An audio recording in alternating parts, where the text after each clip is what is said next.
Thank you for coming today. My name is Dr. Greg Vigoren. I'm a restorative dentist in Newport Beach for the last 4 or 5 decades.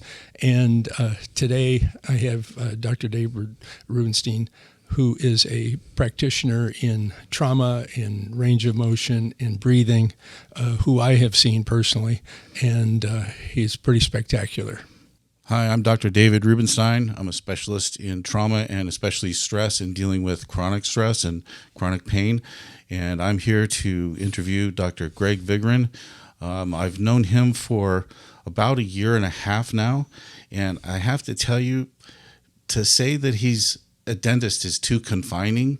The things that he has perfected over the years has been really eye-opening, and I come to that conversation with some expertise of my own, having been a senior clinical instructor at White Memorial Medical Center in the craniofacial pain clinic. So we see the kinds of cases that Dr. Vigoren sees, but his insights go several steps beyond what I've seen in the past. So thank you, Dr. Vigoren, for coming to join us.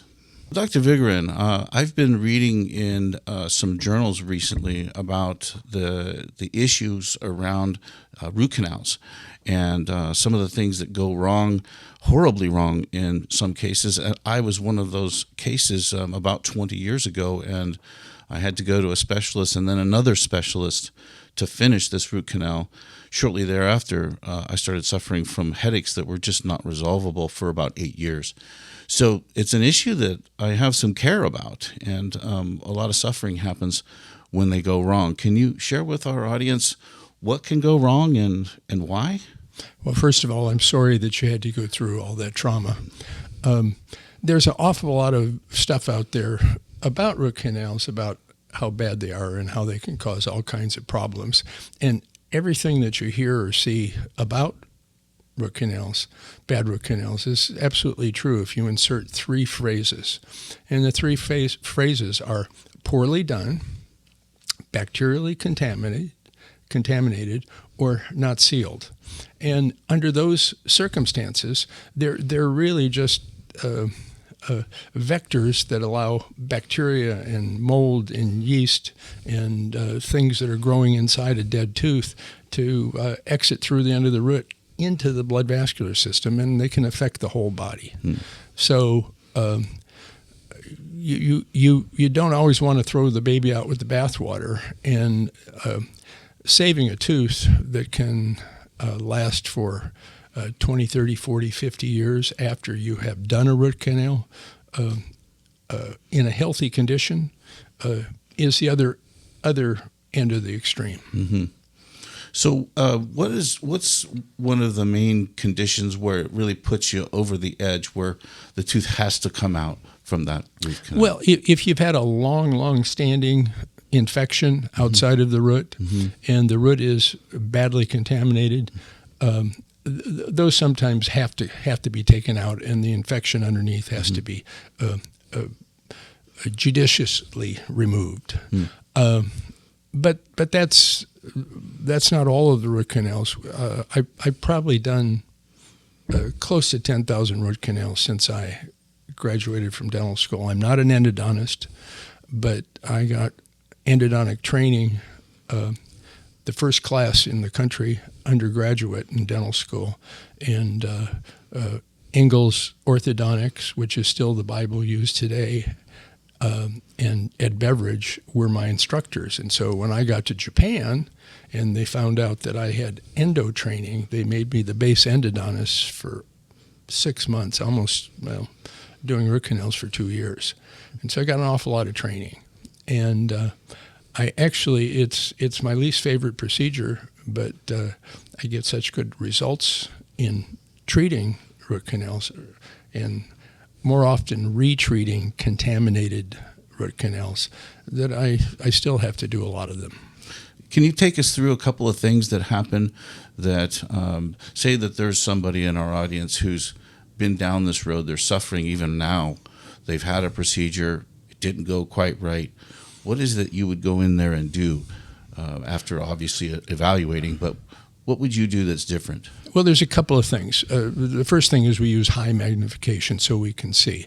The second thing is we disassemble the tooth, and disassembling the tooth means that we take whatever restoration, a crown, a filling, whatever's in the tooth, we take it out so that we can see. And then we take out any contamination that was underneath it. And the space between the filling or the crown and the root canal is frequently badly contaminated. And so now we disassemble the tooth, and then we clean it out, and we use Jack's secret sauce in there. I mean, it's diluted Clorox, and it is very efficient at killing all organisms in the remaining tooth structure or root. Now, if the tooth has been root canaled previously, what we generally find is it smells. It smells terrible, and it looks terrible. And so we take that material out. We negotiate to the end of the canal. We enlarge the canal so that we can get sterilizing irrigation down the canal. And some people use ozone and some people use lasers, but 2 cents worth of warm Clorox is just as effective at killing organisms. Now, once you get that field completely cleaned out and sterilized, then with the sterile material that we've been using for 50 years, you can seal that canal system off. And what you're trying to seal it off at is at the very end. When you do a root canal, you want to get the cork in the bottle at the end of the root. You don't want to have it sealed everywhere except where you need it sealed. And that's frequently what we see. So that would be one of the mistakes that you go in and you have to clean up.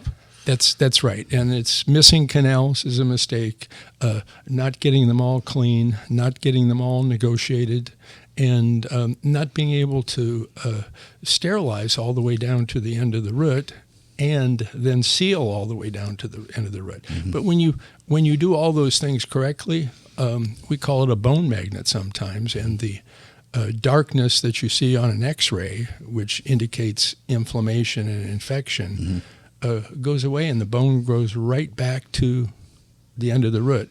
And that's the ultimate indicator of biocompatibility, is when the bone will go back up to the root. And infection is almost always indicated by the loss of that bone at the end of the root. So then we have a couple of ways where you can fix a problem that otherwise somebody might just live with. They might think that, well, this is just the way it's going to be, and it doesn't have to be that way.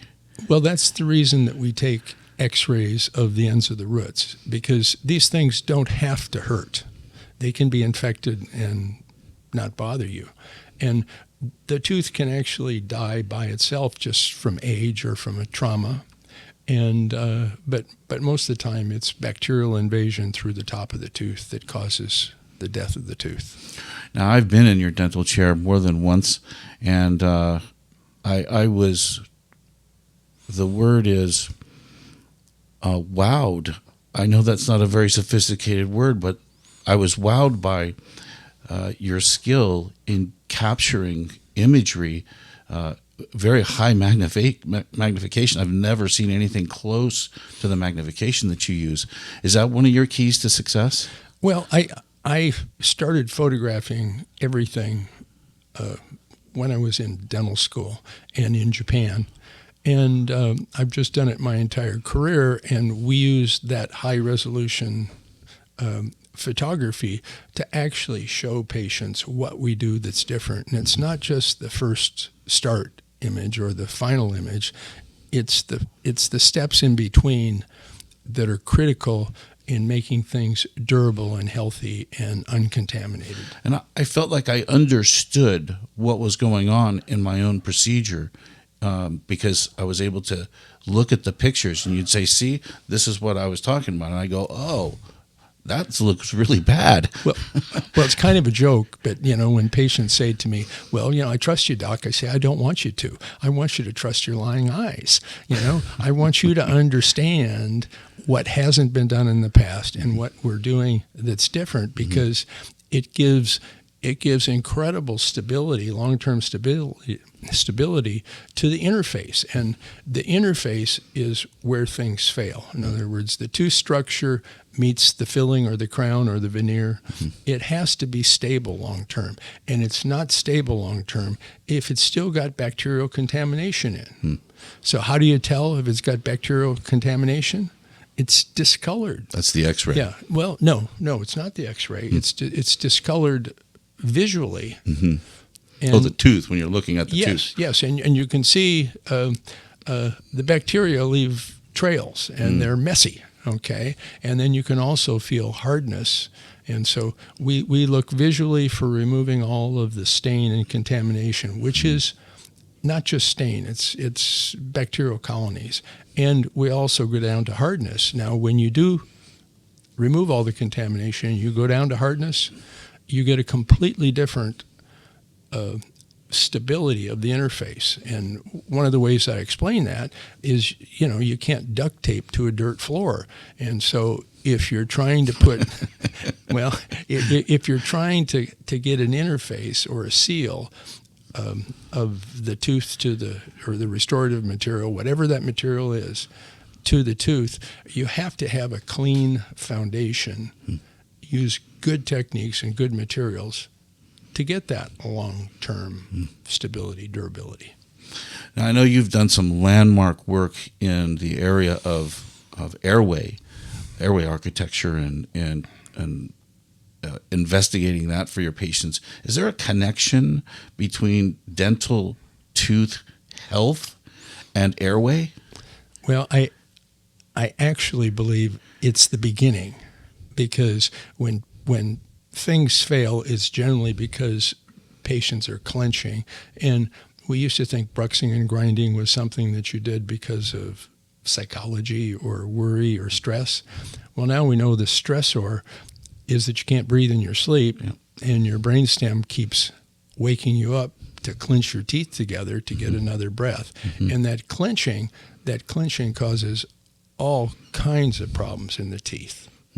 So right now, my number one factor is evaluating people's airways when they sleep, and that's a oral growth and development area, and it has to do with our lack of nursing long-term, and our lack of chewing hard foods, and our switch to liquid calories and a straw. I have been interacting with my patients and asking them if they knew about their time spent nursing on their mother, and the ones that did know, that had, I would say, known pathology with their airway, were all, just 4 months, 6 months. That's all they nursed. Right. And most of the time, I could see a structural issue with their the plane of their face being out of alignment. And I don't know if I'm saying that correctly, how you would say it, but no. You can definitely see it. You're very accurate. What happens is all mammals have to be able to breathe through their nose when they sleep and when they nurse. And we've gotten away from that with free flow baby bottles and lots of pureed and liquid calories.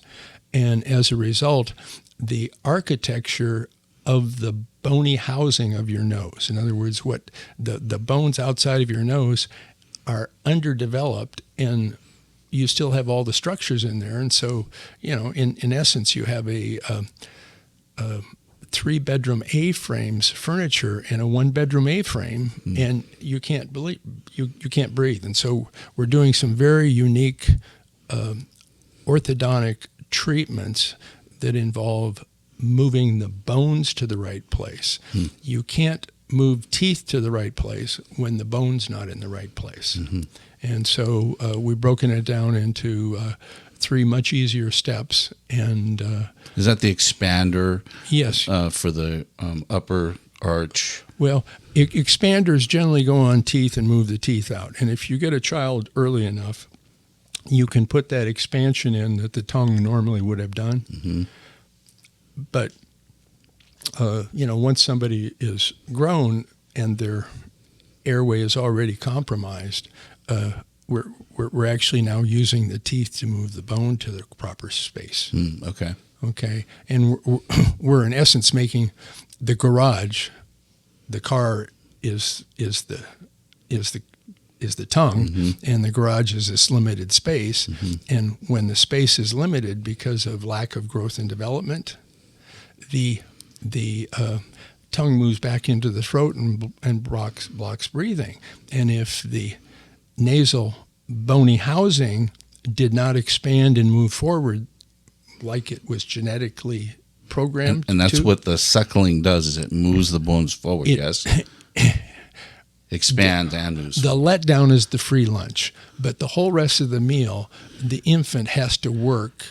And to do that, the tongue has to be strong, the palate has to be flat, and it causes the arch to expand and to be pushed forward, mm-hmm. and that stimulates through stimulating the growth centers of the bone.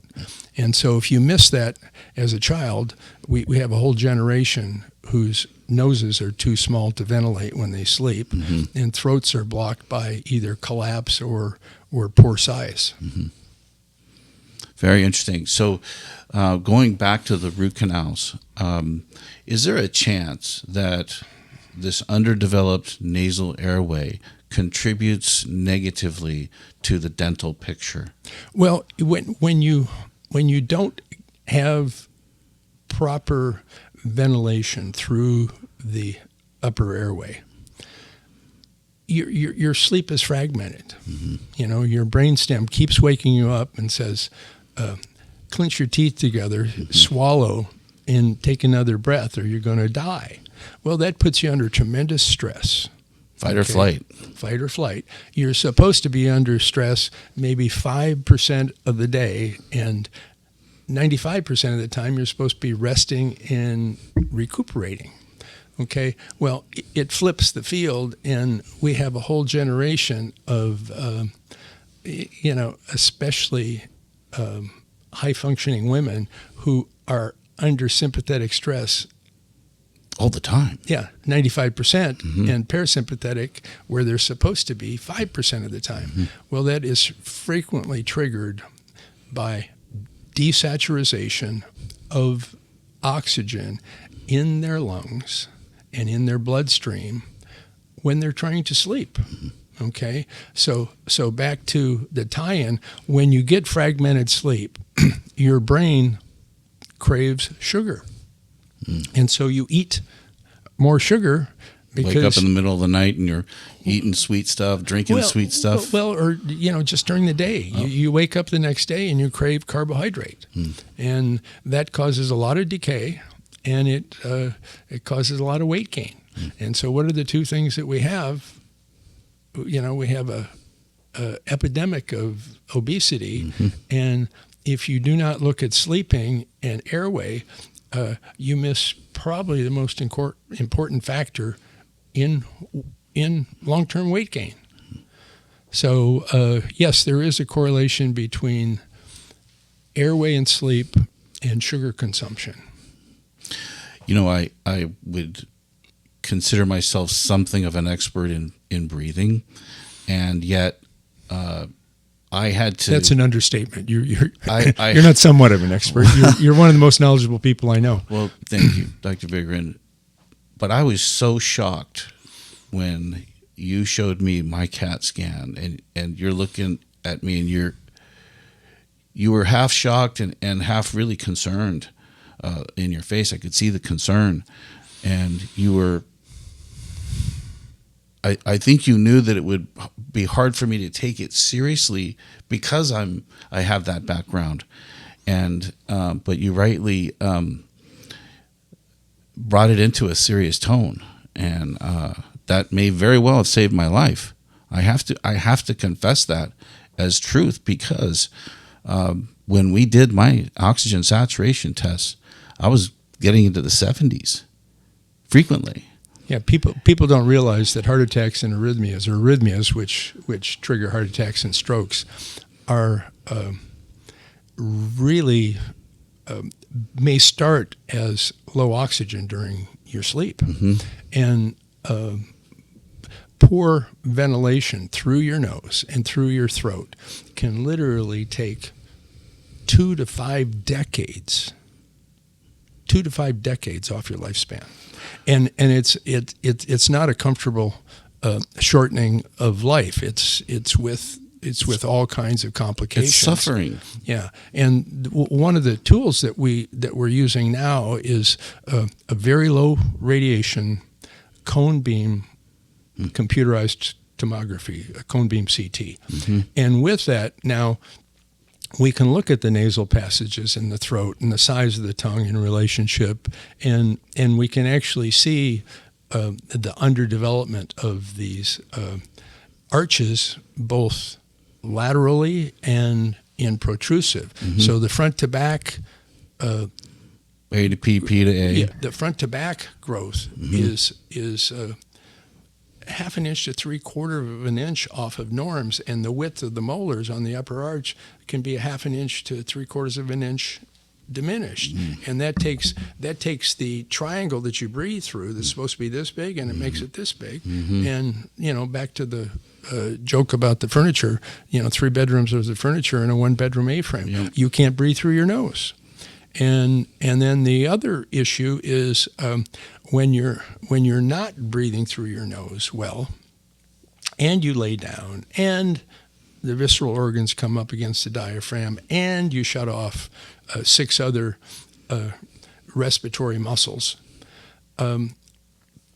you can literally pull up stomach acid and pepsin, which aerosolizes, and it's causation for asthma. It's causation for inflaming tonsils and adenoids, and the turbinates, or the structures in the nose that are supposed to moisten and heat up the air that you breathe. And so there's so many interrelated issues, and when we do the scan, patients can actually see what's causing problems. Now, a lot of patients don't want to hear it.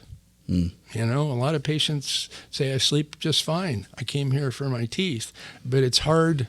And you saved my life story is not uncommon. We hear that all the time.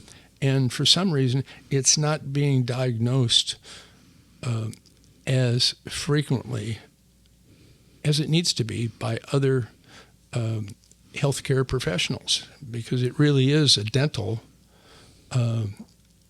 origin issue. One of my mentors, who's a dentist, he talks about being working to be a dental physician. Now, I'm not a dentist. I just hang out with dentists. And he was always pushing us. My background's in exercise science and kinesiology, and I got interested in chronic pain and breathing issues some couple decades ago, and then here I am. But he pushed us so hard to learn, and one of the things I realized the hard way was how much in this subject area there is to learn.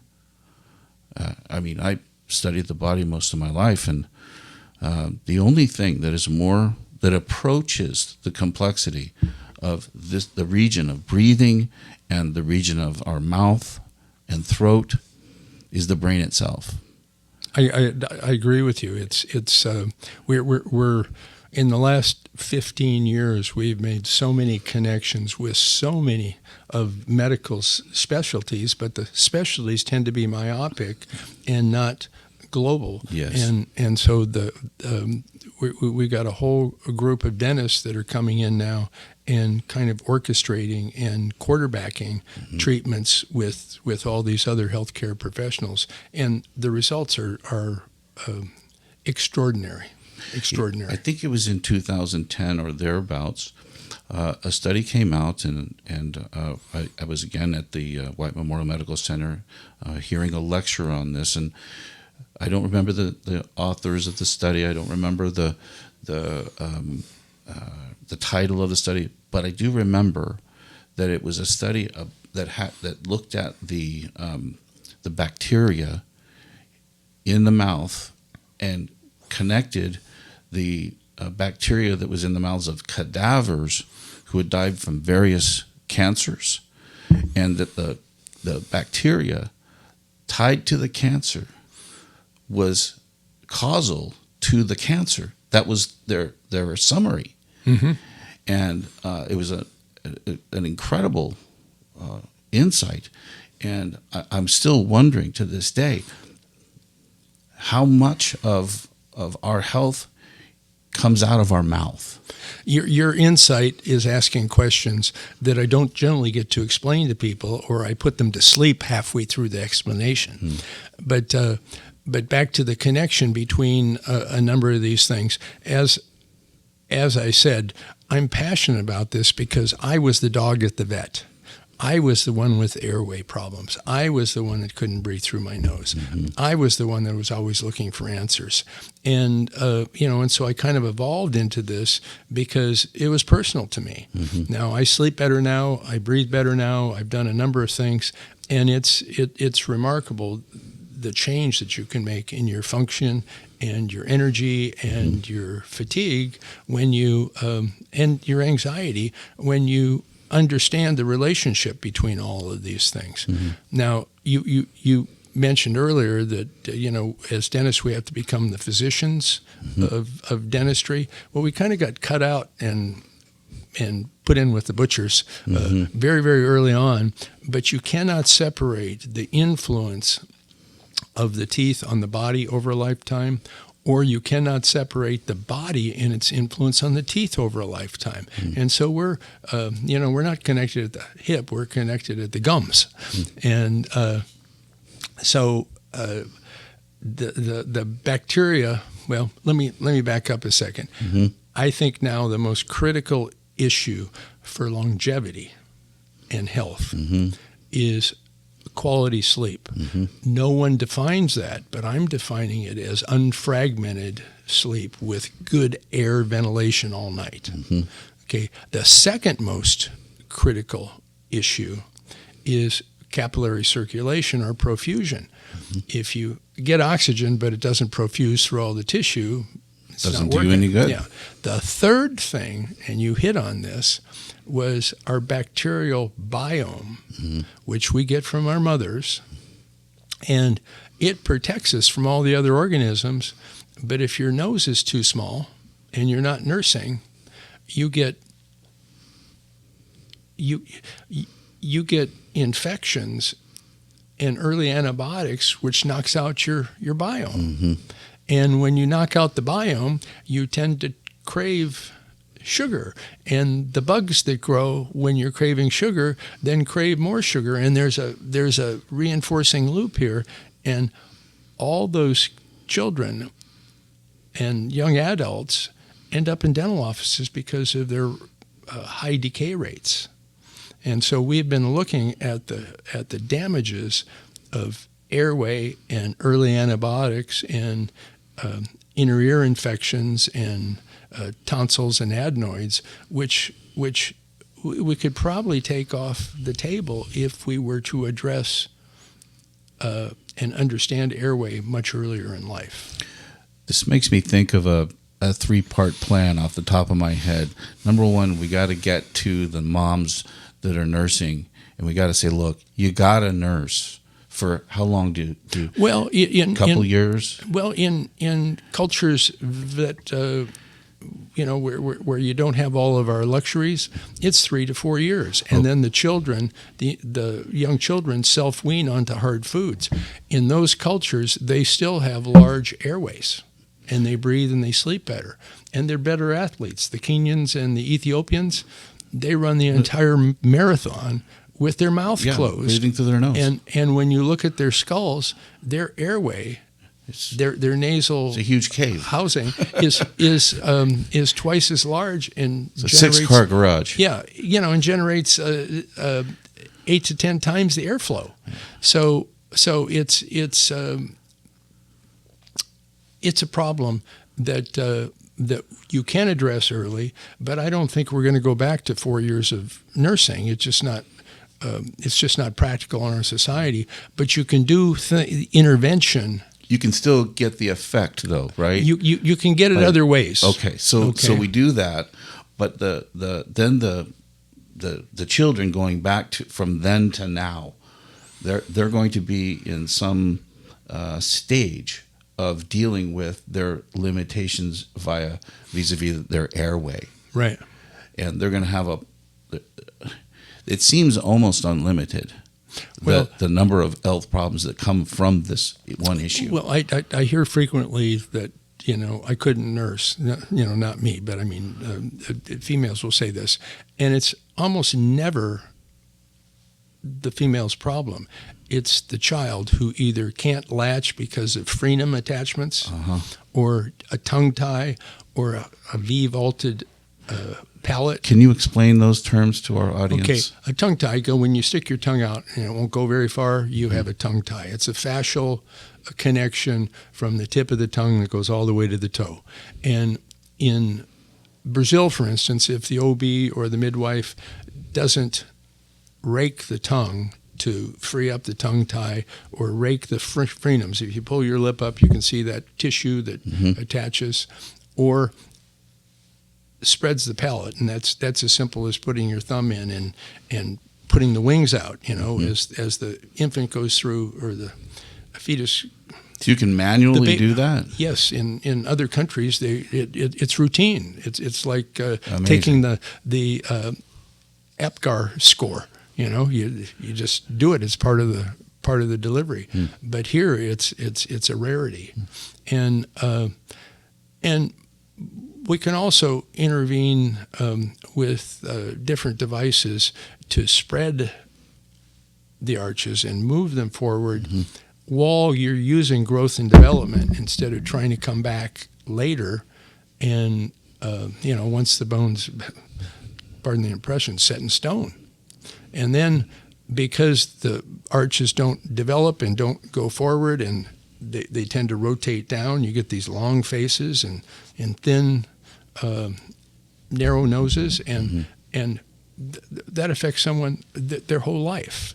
So back to recap: airway first, then profusion. That's why exercise is so healthy, and then biome, and biome also affects gum disease. That's the balance, isn't not the balance of bacteria. There's good, there's bad bacteria, and there was something I wanted to finish on that on the biome, and that is that when we breathe with our mouth open, we grow a different biome. We grow the bad biome, don't we? Well, it's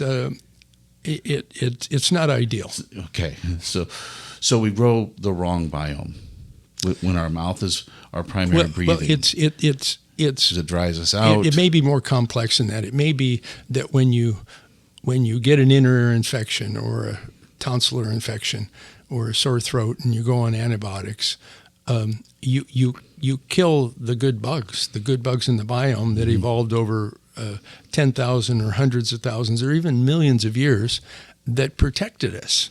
And if you have possibility of 10,000 organisms, and let's say 200 are very healthy, you can't expect the 200 to outgrow the 10,000. The 9,800 others. Okay. So that's why probiotics and prebiotics are so critical.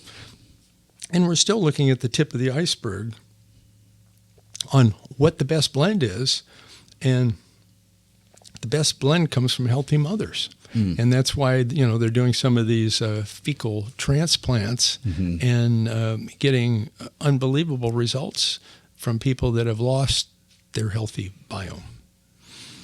Well, Dr. Vigoren, it's been amazing I don't know how long it's been. I think we're supposed to do 30 minutes. I think it's been a little longer. I think they're waving at us and saying, "Hey, it's time to move on." But thank you so much for your insight and the fact that you care. It comes through that you really do give a hoot. You care, and I think that's more and more rare these days. And so, well, all my first patients were family and friends, and if you got to take care of them for the rest of your life, that's important. Yeah. And a lot of these issues were personal issues for me that I had, and I just want to thank you for coming here today and interviewing. And I'd like you, if you have more questions, please go to the website or to our YouTube channel. Thank you.